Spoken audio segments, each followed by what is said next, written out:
다 같이 조용한 기도를 드리시므로 3월 22일 사순절 네 번째 주일 예배를 시작하도록 하겠습니다. 다 같이 우리 조용한 기도를 드리겠습니다.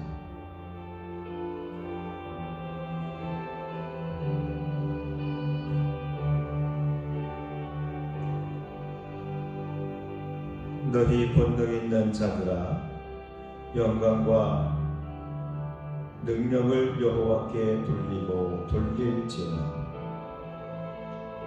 여호와께 그의 이름에 합당한 영광을 돌리며 거룩한 옷을 입고 여호와께 예배할지어다. 아멘.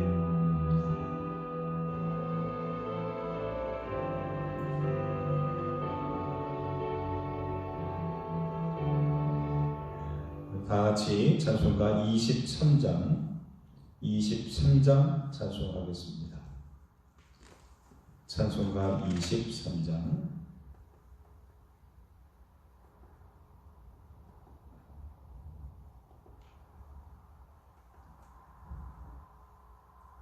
죄송합니다. 27장입니다.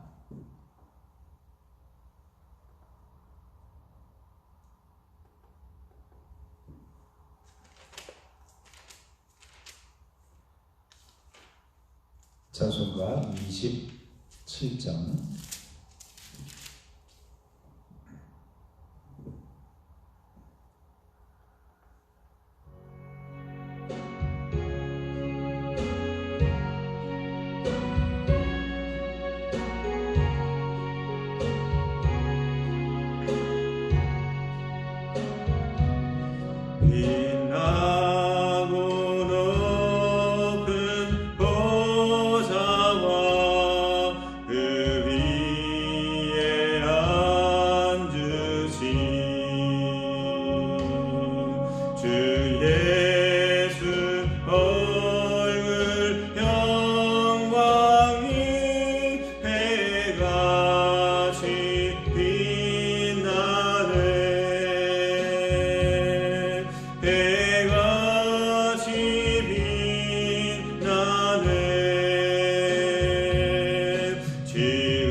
그 부끄러운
교동문은 127번입니다. 교동문 127번입니다.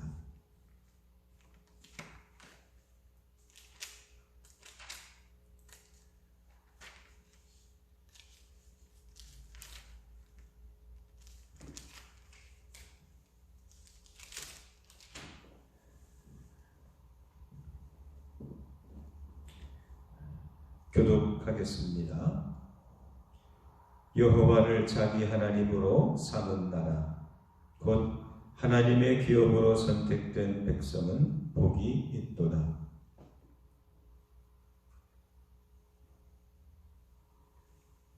곧 그가 거하시는 곳에서 세상의 모든 거민들을 굽어 살피시는 도다.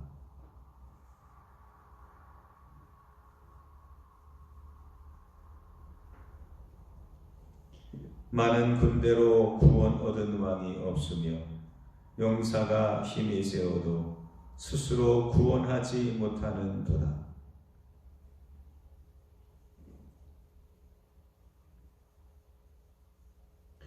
우리 마음이 그를 즐거워하며 우리가 그의 선포를 의지하였기 때문이로다.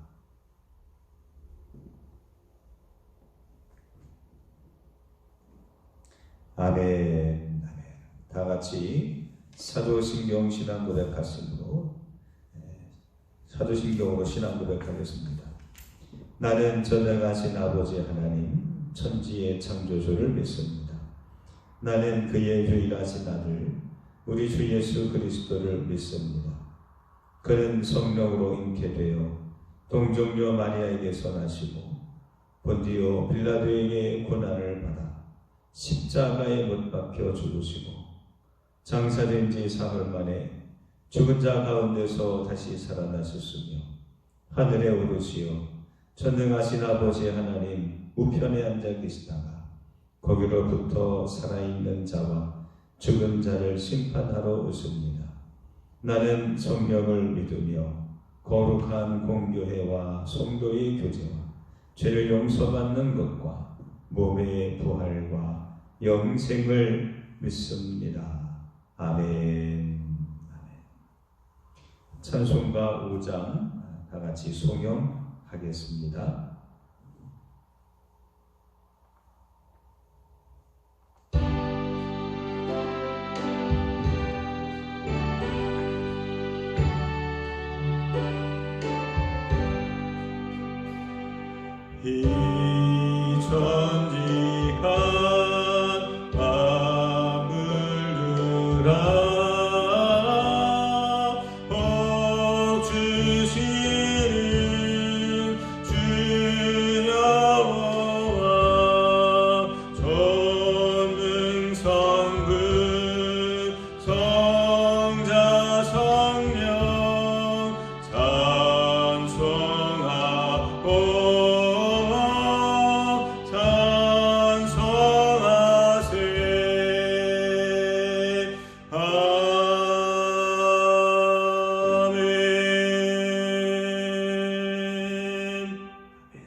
오늘 주시는 하나님의 말씀을 봉독합니다. 요한복음 2장 13절부터입니다.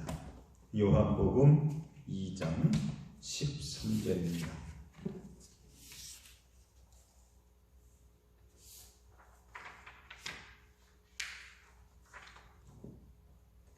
(13절서부터) (25절까지) 말씀 제가 봉독하도록 하겠습니다.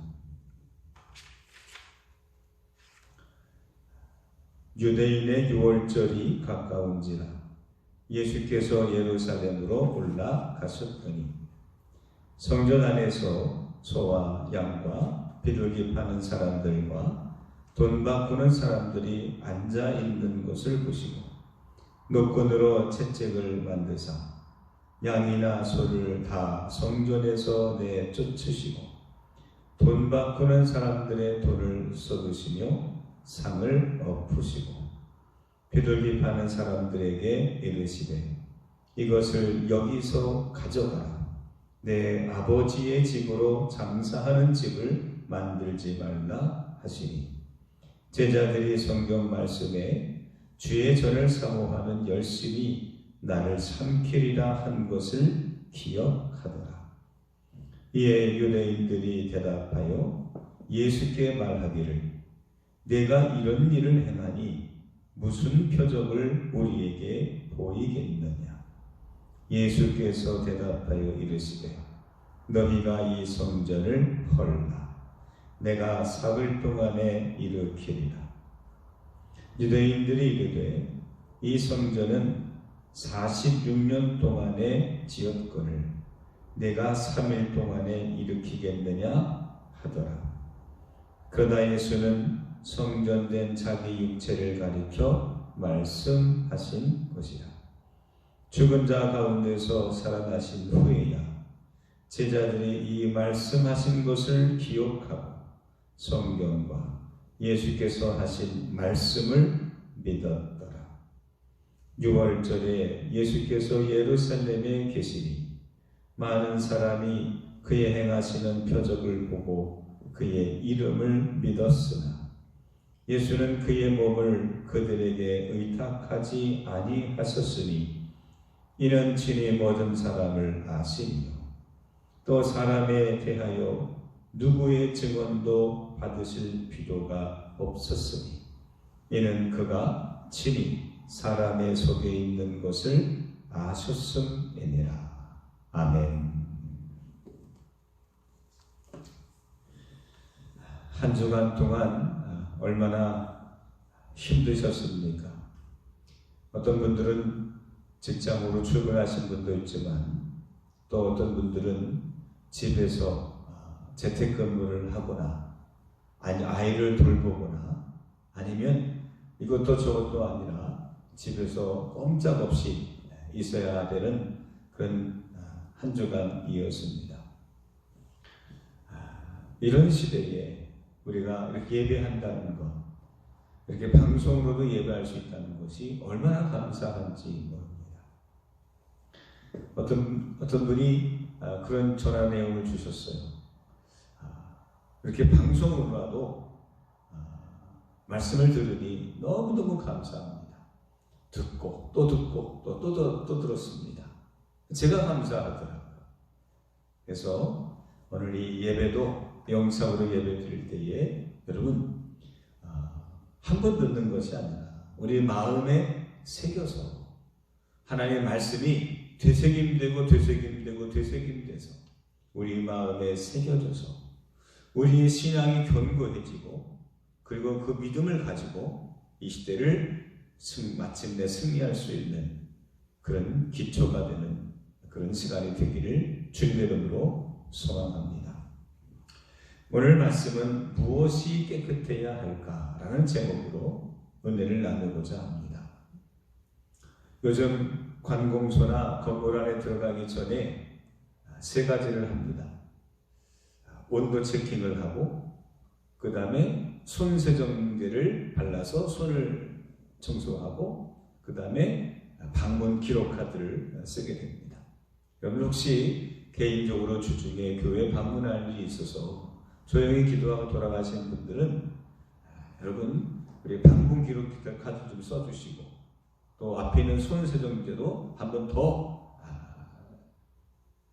깨끗게 해서 개인 위생, 그 사회적인 이 위생을 함께 동참해 주시면 감사하겠습니다. 오늘 말씀은 성전을 깨끗게 하신 예수님의 사건입니다. 다른 말로 이런 별명이 붙었습니다. 성전 정화 사건. 성전을 정화했다, 즉 깨끗하게 했다. 그런 사건이었다는 얘기입니다. 6월절 기간에는 예루살렘 성전은 메어 터집니다. 왜냐하면 유대교를 믿는 유대인들은 1년에 한 번 무조건 이 6월절 기간에는 예루살렘 성전을 방문해서 하나님 앞에 무조건 제사를 드려야만 했습니다.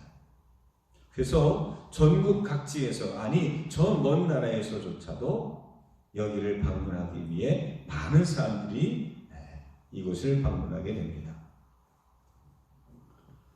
그래서 이 하나님의 집인 이 예루살렘 성전은 6월절 기간에는 많은 사람들이 복작복작됩니다. 얼마나 좋습니까? 하나님의 성전이 많은 사람들이 모여서 예배하고 같이 또 식사도 나누고 이런 것이 얼마나 참 기쁜 일입니까? 그런데 예수님께서 그 좋은 날 성전 안에서 난폭한 행동을 보이십니다. 손에 채찍을 들고 내리치시며 거기에 매매하는 장사장들의 그 상을 뒤엎으시며 고래고래 소리를 지르십니다. 왜 이런 일이 벌어졌을까요? 왜? 예수님께서 과연 무엇을 깨끗하게 하시려고 예수님은 이런 모습을 사람들에게 그리고 우리들에게 보여주십니까? 예수님처럼 온유하고 부드러운 분이 어디 계십니까? 과격하거나 아니면 돌발 행동을 하시거나 그런 분이 아니시지 않습니까? 근데 왜 도대체 주님이 이렇게 평상시답지 않은 행동으로 이 성전을 뒤엎으셨을까요? 예수님이 과연 깨끗게 하시고자 했던 것은 과연 무엇이었을까요? 두 가지를 한번 생각해 보려고 합니다. 버리려고 했던 것, 그래서 세우려고 했던 것. 첫 번째는 이것입니다. 물질 만능주의 신앙을 버리려고 했습니다.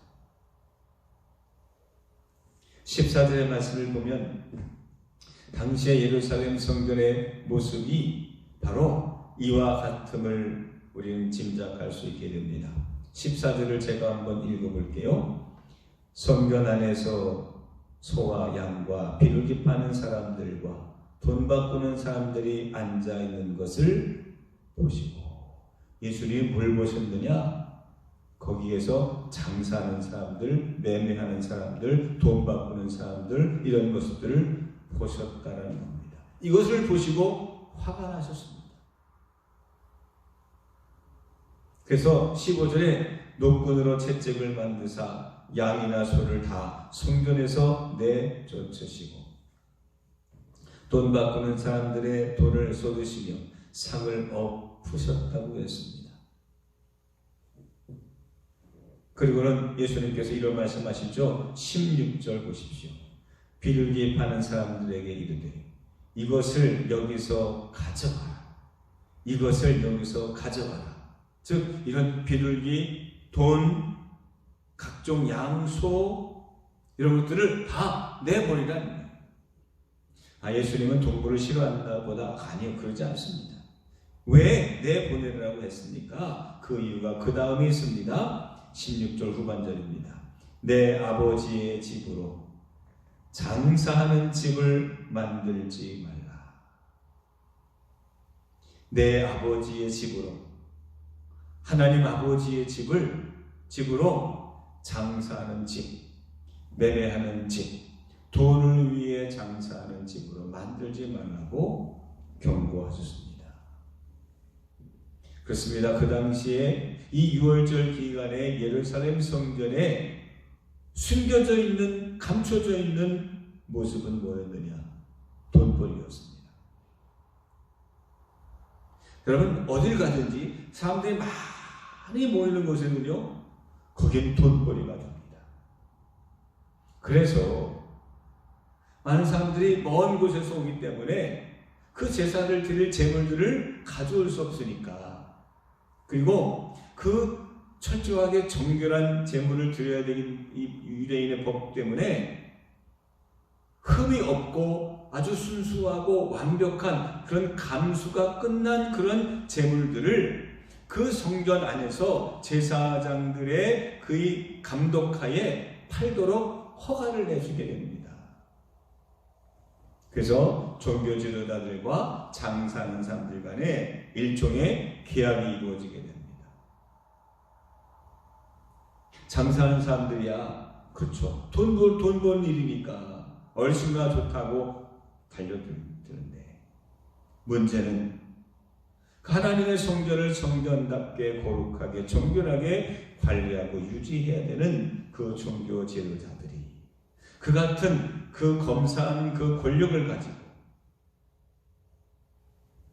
탐욕의 돈벌이의 수단으로 만들었다는 얘기입니다. 예수님은 그것을 보셨습니다. 동물들이 싫어서가 아니라, 장사 자체가 싫어하는 것이 아니라, 이 하나님의 성전이 돈벌이 수단으로 바뀌는 것을 개탄에 맞지 않으셨던 것입니다. 겉으로 볼 때는 기도와 제사와 여러 가지 그런 종교의식들이 풍성했지만, 거기 수많은 사람들이 예배를 드리러 오고 기도를 드리러 옵니다. 신앙을 지키게 옵니다. 그러나 그 내면에 깔려져 있는 그 성전을 움직이고 성전을 이끌어 나가는 원동력은 돈이었습니다. 돈 때문이었습니다.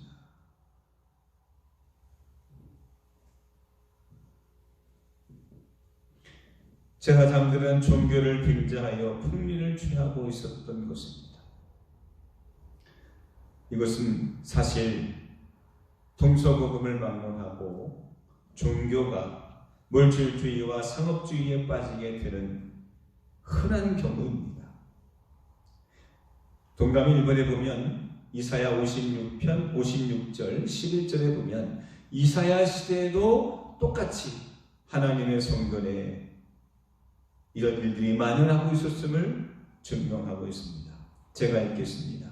이 개들은 탐욕이 심하여 족한 줄을 알지 못하는 자들이요, 그들은 멀지각한 목자들이라.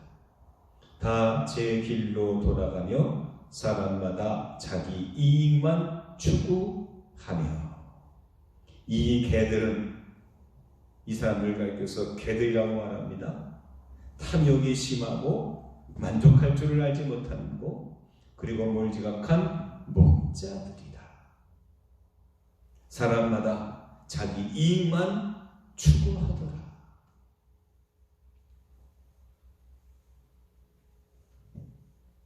하나님의 사람들은 목회자를 포함하고 모든 그리스도인들을 포함해서 하나님의 사람들은 탐심과 탐욕을 경계해야 합니다.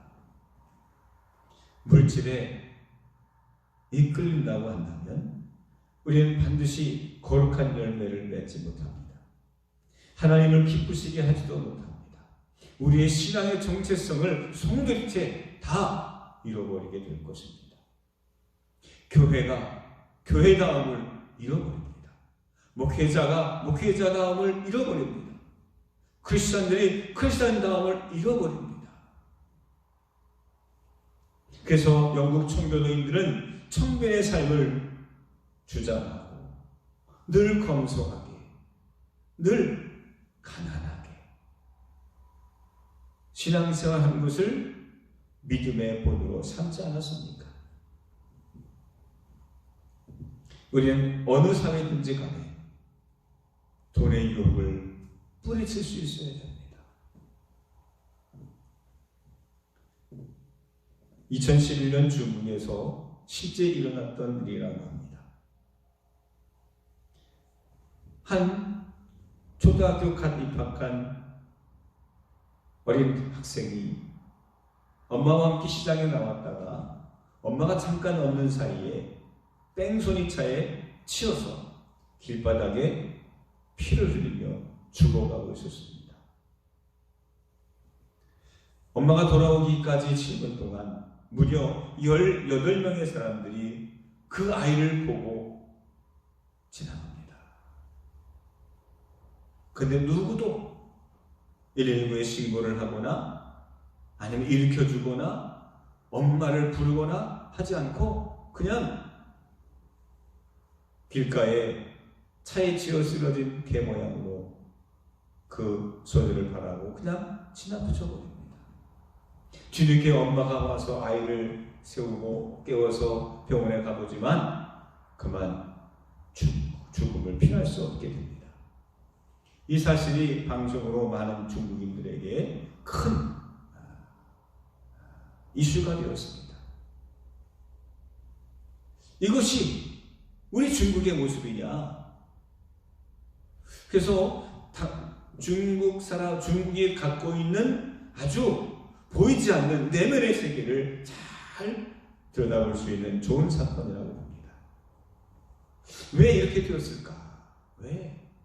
중국에 얼마나 많은 동양 철학이 있고 얼마나 많은 도덕이 있고 윤리가 있었습니까? 근데 왜 이렇게 되었느냐? 그때 어느 한 경제학자가 설명을 합니다.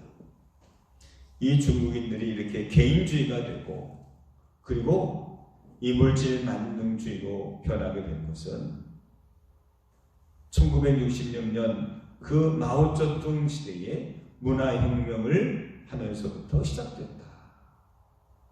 문화혁명 때 부모 자식 간에도 없고 형제도 없고 친구도 없고 이웃도 없고 사회주의에 사람들이 내가 살아남기 위해서 다른 사람들을 비판하고 그리고 그들을 심판하는 그런 일들이 10년 동안 이루어지게 되면서 사람들은 정, 가족, 어떤 개인과 개인 간에 내가 잘 알지 못하는 사람이면 아예 적으로 보는, 경쟁의 사람으로 보는 그런 시대가 시작되었다고 합니다.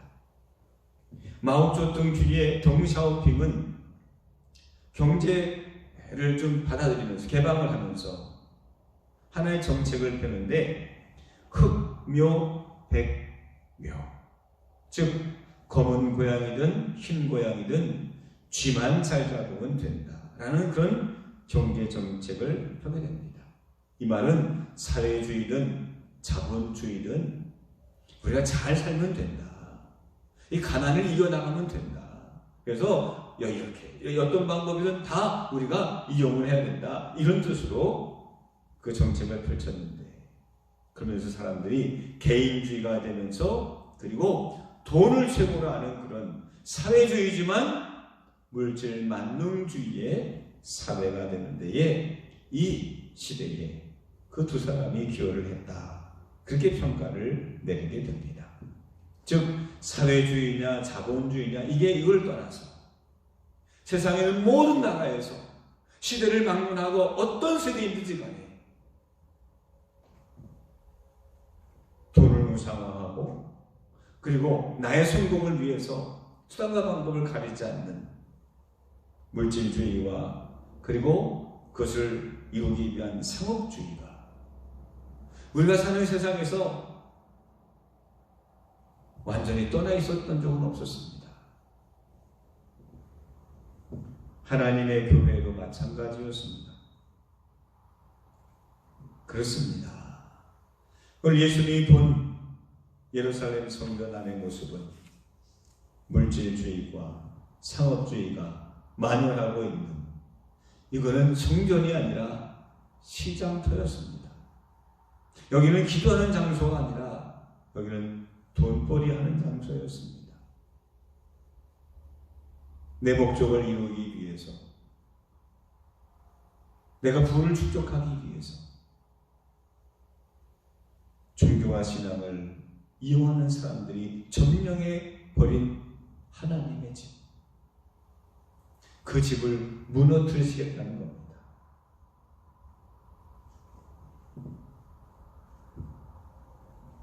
많은 사람들이 오늘날의 교회를 바라보면서 걱정을 합니다. 교회가 세상과 별다를 것이 없다. 아니, 세상보다도 못한 점이 많더라. 세상을 닮아간다는 말이 있습니다. 그걸 가르쳐서 세속화라고 합니다. 교회가 세속화되다. 세상처럼 가고 있다. 예배당을 꾸미는 일에 지나치게 투자하고 헌금을 강요하고 그리고 경제적인 창출을 위해서 여러 가지 방법을 동원하고 있다고 한다면 우리는 예수님의 이 말씀을 우리는 귀담아 들을 수 있어야 됩니다. 주님께서 그 물질 만능주의의 그 하나님의 성주를 허시고 다시 세우시겠다라고 하는 그 성전은 오늘 예수님 말씀에 의하면 바로 예수님 자기 자신이었습니다.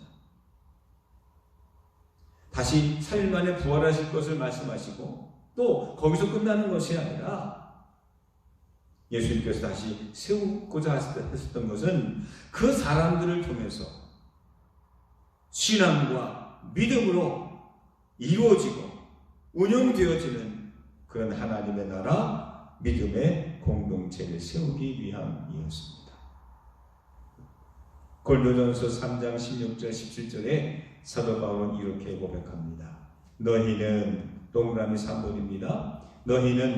너희가 하나님의 성전인 것과 하나님의 성령이 너희 안에 계시는 것을 알지 못하느냐. 누구든지 하나님의 성전을 더럽히면 하나님이 그 사람을 멸하시리라. 하나님의 성전은 거룩하니 너희도 그러하니라. 하나님의 성전을 더럽히는 사람들이 있다는 얘기입니다. 그런 사람들은 하나님께서 멸하시겠다는 것입니다. 그러므로 하나님의 성전은 더럽혀지지 말고 깨끗해야 됩니다. 하나님의 성전은 거룩하다, 깨끗하다. 그러니 너희도 그러하니라. 즉 너희도 깨끗하고 거룩하라. 이 말씀을 우리에게 주셨습니다. 왜냐? 우리가 하나님의 성전이기 때문에.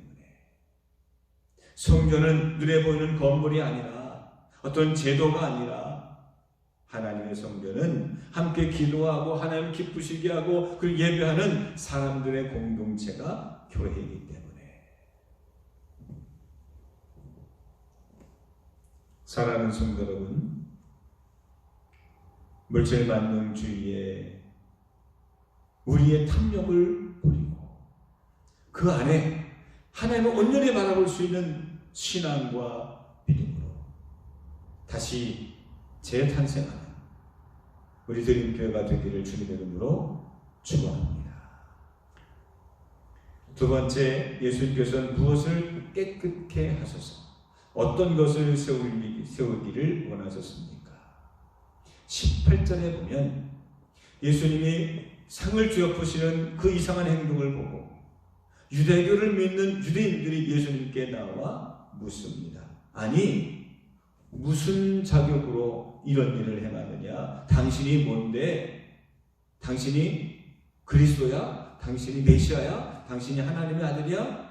증거를 보여봐. 이렇게 말을 합니다. 자, 읽어보겠습니다. 18절 말씀입니다. 이에 유대인들이 대답하여 예수께 말하기를 내가 이런 일을 행하니 무슨 표적을 우리에게 보이겠느냐? 무슨 표적을 우리에게 보이겠느냐? 표적이라는 말은 증명하는 것입니다. 증거나 증인들을 말합니다. 증거를 대봐. 당신이 메시아라는 증거를 대봐. 눈으로 볼 수 없는 것을 믿는 믿음이 아닌 눈으로 보여지는 것, 내가 이해할 수 있는 것만 받아들이는 표적 중심의 신앙생활이었습니다. 고린도전서 1장 22절에 보면 4번입니다. 유대인은 표적을 구하고 헬라인은 지혜를 찾으라. 그 당시에 그리스 문명에 있었던 사람들은 뭐가 최고였느냐? 지혜가 최고였습니다. 지혜가 있느냐 없느냐? 많으냐 적으냐? 뛰어나냐 아니면 그렇지 못하느냐? 그래서 학문이 발달하게 됩니다. 논리가 발달하게 되죠. 근데 유대인들은 뭐에 집중했느냐? 표적. 야, 그 사람이 대단한 능력이 있더라. 그 사람이 신의 은사가 있더라. 그 사람이 좀 만지면 다 고침을 받더라. 그 사람이 우리는 하지 못하는데 그 사람은 그런 능력이 있어. 저 사람이 예언자인가. 이런 표적 중심의 신앙생활이었습니다. 그래서 요한복음 4장 48절에 보면 예수님께서 이런 말씀하십니다. 너희는 표적과 기사를 보지 못하면 도무지 믿지 아니하리라. 즉 그 당시 만연되고 있는 그 유대인 사회의 그 중심에, 그 신앙의 중심에 뭐가 있느냐? 표적. 이 사람이 대단한 사람이면 대단한 일을 보여줄 수 있어야 돼요. 그래서 예수님도 죽은 사람들 많이 고쳐주셨습니다. 수많은 병자들을 다 맞아주십니다. 그래서 사람들이 우르르 모여들게 되죠. 예수님의 목적은 그게 아니에요. 그리고 오히려 경고하십니다. 그 믿음이 거짓 믿음이요, 거짓 선지자에게 미혹될 수 있음을. 마태복음 24장 24절에 보면 이 세상의 거짓 선지자들이 큰 표적과 기사를 행해서 성도들을 미혹하게 될 것을 경고하십니다. 오늘날 우리 사회에도 얼마나 수없이 많은 하나님의 백성들을 미혹하는 영들이 얼마나 많이 있습니까? 어떤 세미나에, 아주 유명한 세미나에 갔더니 거기에서의 가장 큰 이슈가 뭐였느냐? 어떤 말씀이고, 그리고 복음이 아니라, 거기 갔더니 기도했더니 나도 모르는 사이에 이빨이 금리빨이 됐어. 그 손을 비비면 거기서 뭐가 흰 그 반짝반짝하는 가루가 떨어져. 보니까 금가루야. 우리는 수십 년 전서부터 어디 가면 낫더라, 어느 기도원 가게 되면 거기서 다 나와서 오더라, 어디 가면 신령한 물을 떠오고 말해요.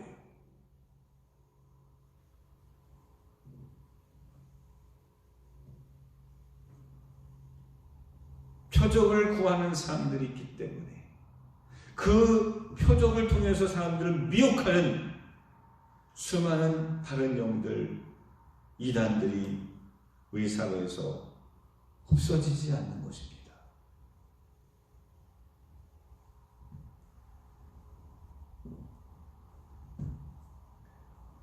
사도 바울은 갈라디아 교회에 이 같은 사람들을 경고합니다. 다른 복음을 쫓는 자들이 있음을 경고합니다. 다른 복음 같은데 예수의 복음이 아닌 다른 복음. 동그라미 5번에 보시면 갈라디아 1장 6절입니다. 그리스도의 은혜로 너희를 부르신 이를 이같이 속히 떠나 다른 복음을 따르는 것을 내가 이상하게 여기노라. 다른 복음을 따르는 것을 내가 이상하게 여기노라.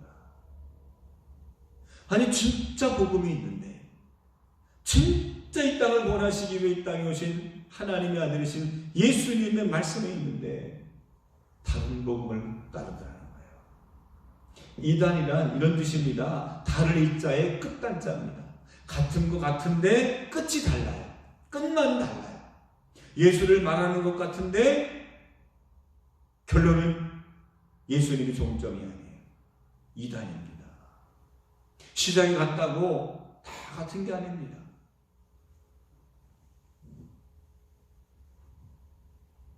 (23절의) 말씀에 보면 그 당시 수많은 예수님을 믿는 사람들이 무엇을 보고 믿는지 예수님은 그들을 의존하지 않았다는 이유를 설명합니다. 자, 읽어봅니다.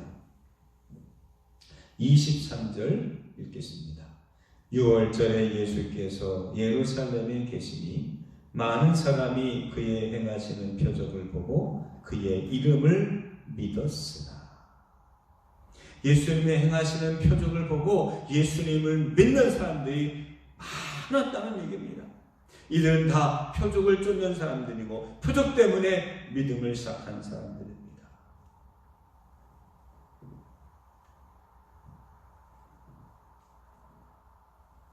그러나 예수는 그 사람들을 의존하지 않으셨어요.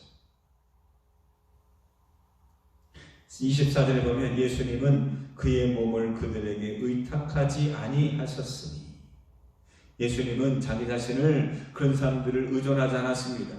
그런 사람들을 기대하지 않았습니다. 왜? 표적을 쫓는 사람이에요. 표적을 쫓고 표적을 보고 예수님을 따라다니는 사람들이었습니다. 그런 사람들을 눈여겨보지 않았습니다. 대신에 시간이 걸릴지라도 아직 미흡하고 부족하고 없는 것처럼 믿음이 연약할지라도 예수님은 단 몇몇 소수의 제자들을 끝까지 포기하지 않고 그들을 가르치시고 그들에게 전하시고 그들에게 모든 것을 보여주시고 그들이 보는 앞에서 십자가의 길을 걸어가셨습니다. 왜 그랬을까요? 그들이 정말 믿어야 될 것들이 무엇인지를 표적이 아니라 이것을 믿어야 될 것임을 깨닫게 하시기 위해. 이것이란 무엇일까요? 읽어봅시다. 21절서부터 22절입니다. 그러나 예수는 성전된 자기 육체를 가리켜 말씀하신 것이요 죽은 자 가운데서 살아나신 후에야 제자들이 이 말씀하신 것을 기억하고 성경과 예수께서 하신 말씀을 믿었더라. 결국 나중에 예수님이 돌아가시고 난 이후에야 예수님이 하셨던 그 말씀을 깨닫고 성경과 예수님이 하신 말씀을 종합을 해서 무엇이 하나님의 뜻인지를 깨닫게 되었다는 거예요. 우리는 표적과 기적과 이적을 통해서 하나님의 뜻을 깨닫는 것이 아닙니다. 하나님의 말씀을, 성경 말씀을 통해서, 예수님의 그 말씀을 통해서 우리는 우리를 향하신 하나님의 계획과 나를 향하신 하나님의 뜻이 무엇인지를 깨달을 수 있게 되는 것입니다. 그러므로 예수님께서 그 하나님의 성전에서 깨끗게 버리고자 하셨던 것은 무엇입니까? 표적주의 신앙이에요. 표적을 따라다니는 신앙입니다. 기적을 쫓아다니는 신앙입니다. 눈에 보이는 것을 따라다니는 그런 신도들입니다. 대신에 정말 예수님께서 세우시고자 했던 진정한 하나님의 나라, 교회의 모습은 어떤 모습이었습니까? 말씀 중심입니다. 성경 중심입니다.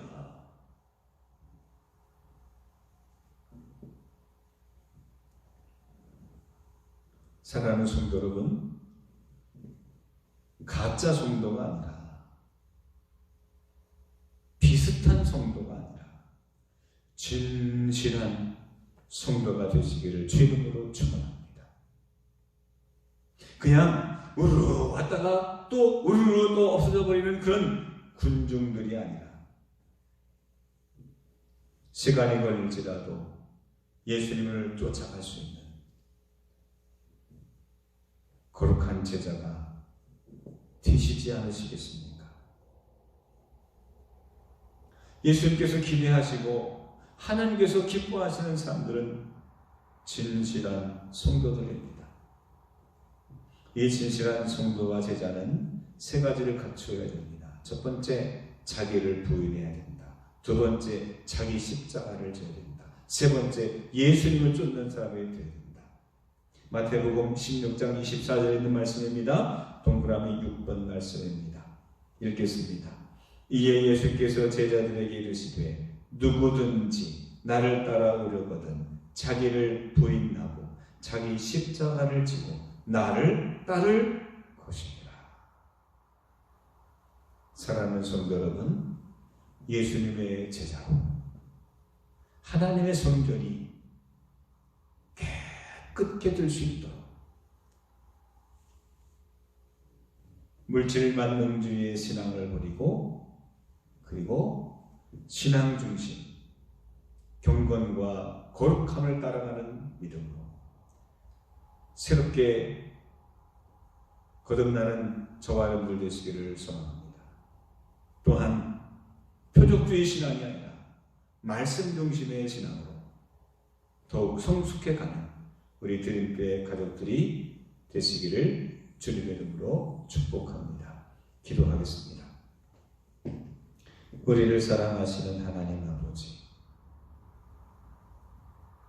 2000년 전에 도대체 왜 예수님께서 성전에서 그런 난폭한 일을 벌이셨는지 과연 예수님은 어떤 것을 척결하고 어떤 것을 세우시기 위해서 그 같은 일들을 벌이셨는지 저들이 잠시 생각해 보았습니다. 지금도 우리 주변에 만연하고 있는 물질 중심의 신앙이 아니라 하나님 중심, 거룩한 예배 중심의 교회가 되게 하여 주옵소서. 또한 대단하고 희한한 표적과 이적을 쫓아가는 것이 아니라 우리를 향하신 성경과 그리고 주님의 말씀을 중심으로 우리의 영혼들이 자라가고 성숙해질 수 있도록 도와주시옵소서. 그래서 하나님 보시기에 자랑스럽고 하나님을 기쁘시게 하는 거룩한 우리 드림교회가 되게 하시고 우리 모든 하나님의 가족들 되게 하옵소서. 예수님 이름으로 기도합니다. 아멘.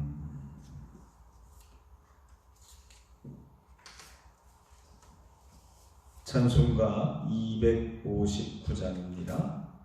찬송가 259장.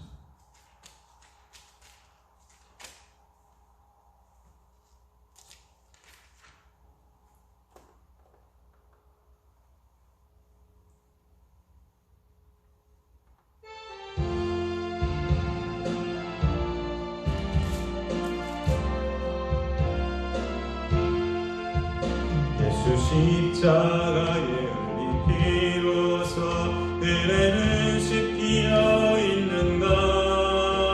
더러운 죄의 악은 능력을 은혜는 기쁘지 않은가. 예수의 보혈로 은혜는 씻기어 있는가.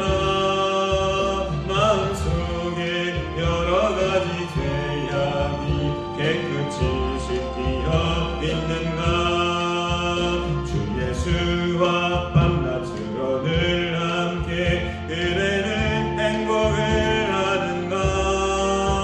아무 때나 어디서나 그대는 십자가 붙들고 있는가. 예수의 보혈로 은혜는 씻기어 있는가. 마음속에 여러 가지 죄악이 깨끗이 씻기어 있는가. 주님 예수 다시 오되 그대는 영접할 예복이 있는가.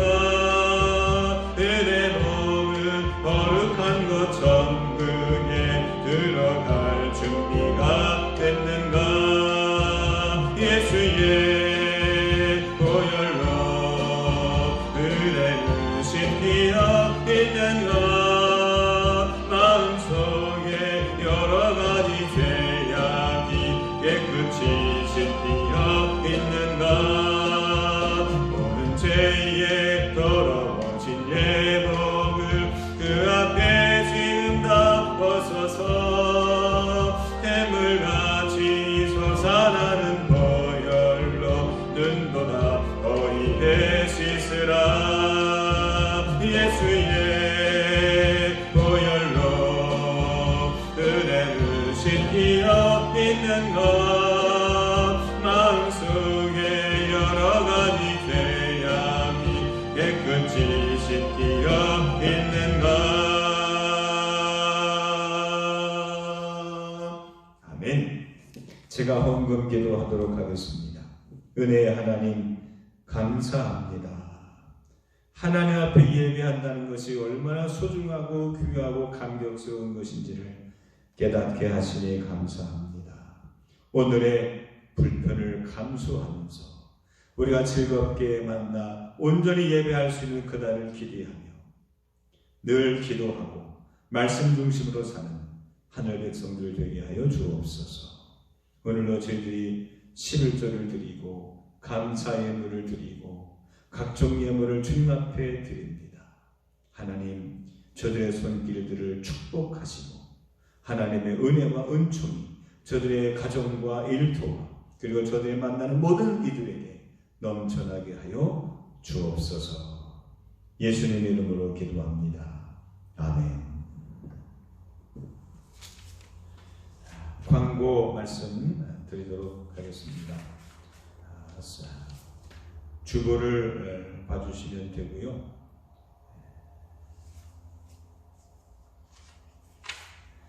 우리 3월 1일서부터 벌써 넉주째 영상으로 예배를 드리게 되었습니다.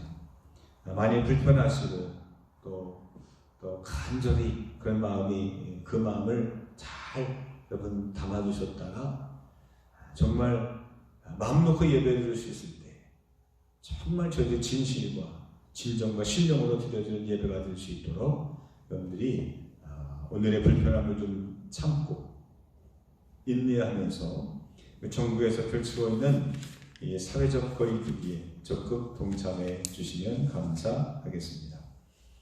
모든 예배는 이 주일 예배와 새벽 예배를 영상으로 드리게 됩니다.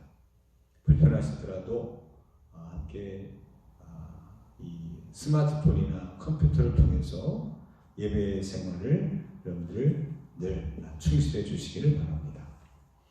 이 영상 예배는 유튜브에서 드림교회 구형범이든지 아니면 제 이름 석자를 치는 게 좋습니다. 구형범을 치시면 유튜브에 영상이 나오게 됩니다. 날짜를 뒤에 확인하시고 시청해 주시면 되겠습니다. 또는 교회 밴드에 녹화된 영상을 그때그때 올리게 됩니다. 밴드를 통해서 이용하셔도 됩니다. 교회 개별적으로 오신 분들은 이 방문 우리 장부에 이름을 기록해 주시기를 바라고요. 손소독제, 사방 3m 이상 거리두기. 혹시 개인적으로 예배에 오시면 또 기도하러 오시면 거리를 두셔서 기도하고 돌아가시기 바랍니다. 악수 및 신체 접촉은 생략해 주시면 감사하겠습니다. 최백규 집사님이 지난 7일날 일하시다가 손을 좀 다치셔서 수술을 마치셨습니다. 병원에 계시는데 요즘 병원에 면회도 안 됩니다. 그래서 여러분들 기도해 주시거나 전화로 안부 전해 주시면 감사하겠습니다. 송윤영 권사님이 이사를 하셨습니다. 주보를 참조해 주시기를 바랍니다. 또 김정현 권사님이 또 좀 이렇게 산책하시다 넘어지셔서 입원은 못했어요. 요즘 이 폐렴 환자나 이 코로나 바이러스 의심 환자 아니면 입원이 참 어렵답니다. 그래서 무릎이 텅텅 붓고 또 손이 좀 찢어지고 그래서 지금 아주 힘들게 계시는데 또 많이 기도해 주시기를 소망합니다. 제가 마지막 축도함으로 주일 예배를 마치도록 하겠습니다. 하나님 아버지, 저희들이 하나님 앞에 진실한 성도, 참 그리스도인, 그리고 크리스찬다운 크리스찬으로 살아가기를 원합니다. 우리가 버릴 것은 무엇이 있는지, 그래서 우리가 다시 새롭게 아름답게 세워야 될 것들은 무엇이 있는지를 함께 생각해 보았습니다. 생각만으로 그치지 않게 하시고 우리 안에 주신 그 말씀과 하나님의 뜻을 가슴에 새기고 우리가 이번 한 주간서부터 저희들이 이제는 물질이 아닌 신앙 중심으로, 표적이 아닌 말씀 중심으로 살아가는 하나님의 거룩한 공동체가 되게 하여 주옵소서. 특별히 전 세계적으로 지금 확산되고 있는 이 상태가 빨리 종식되게 하시고 교회가 교회다워지고 가정이 가정다워지고 이 땅에 하나님의 나라가 더욱 가까워지는 하나님의 역사가 있게 하여 주옵소서. 지금도 불철주야로 헌신하고 있는 의료진과 또 봉사자들을 축복하소서. 정말 기쁨으로 나눔을 통해서 이 땅에 어렵지만 많은 불행의 연속이지만 그 가운데서도 감사함을 잃지 않게 하시고 하나님 앞에 영광 돌릴 수 있는 좋은 기회가 되게 하여 주옵소서. 또 병원에서 또 집에서 또 확진자로 또 자가 격리하고 있는 또 많은 불편을 호소하고 있는 시민들이 있습니다. 하나님 함께 인내하며 그날을 기대하며 끝까지 승리할 수 있도록 도와주시옵소서.